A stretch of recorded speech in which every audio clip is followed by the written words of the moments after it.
சென்னை தமிழக வெற்றி கழக தலைமை அலுவலகத்தில் தற்போது சிபிஐ அதிகாரிகள் விசாரணை மேற்கொண்டனர். கிட்டத்தட்ட அரை மணி நேரத்திற்கு மேலாக அந்த விசாரணை மேற்கொள்ளப்பட்டது.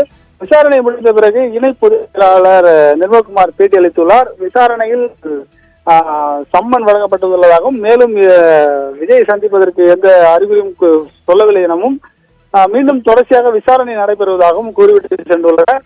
இந்த கரூரில் நடைபெற்ற விஜய் பிரச்சாரத்தில் ஏற்பட்ட போது 41 பேர் உயிரிழந்த சம்பவம்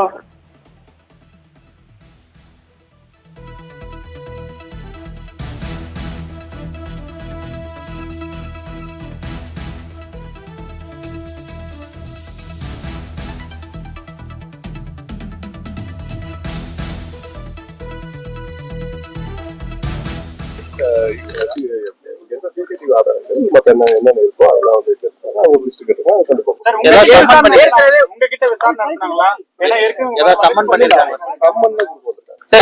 சம்மன் கொடுக்க வந்திருக்காங்க.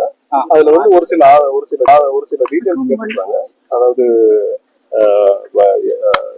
கலந்து கொண்டவர் விவரம், மற்றபடி சிசிடிவி பொதுச் செயலாளர் இணை பொதுச் செயலாளர் விசாரணை நடத்தணும்னு ஏற்கனவே சொல்லியிருந்தாங்க அப்படின்னா அது சம்பந்தப்பட்டது டீடைல்ஸ் மட்டும் தான் கேட்டிருக்காங்க. நம்ம ஏற்கனவே பழைய எஸ்ஐடி நம்ம கொடுத்துருக்கோம். பழைய தமிழக காவல்துறை விசாரிச்சுட்டு அதை கொடுத்துருக்கோம். அதே டீடைல்ஸ் திரும்ப கேட்டிருக்காங்க. நம்ம அதை வந்து கொடுக்குறோம் சொல்லிருக்கோம். அதுக்கு ஒரு டேட் சொல்லிருக்கோம். மற்றபடி ஒண்ணும் இல்லை.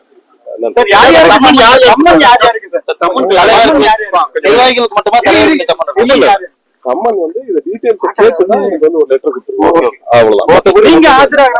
அந்த மாதிரியான சம்மன் இது வரைக்கும் வரல. வந்தா கண்டிப்பா எங்க தரப்புல நாங்க ஆஜராக எங்களோட விளக்கத்துக்கு அந்த மாதிரியான சம்மன் இது வரைக்கும் வரல.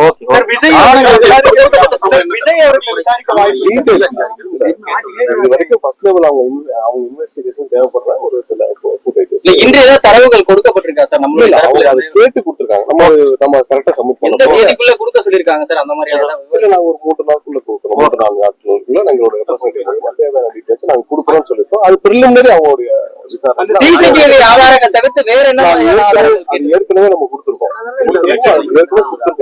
திரும்ப அவங்க கேட்டிருக்காங்க. அவங்க கேட்ட விஷயங்களை நாங்க கண்டிப்பா ஆலோசிச்சு வேற என்ன மாதிரியான ஆதாரங்கள் கேட்டிருக்காங்க?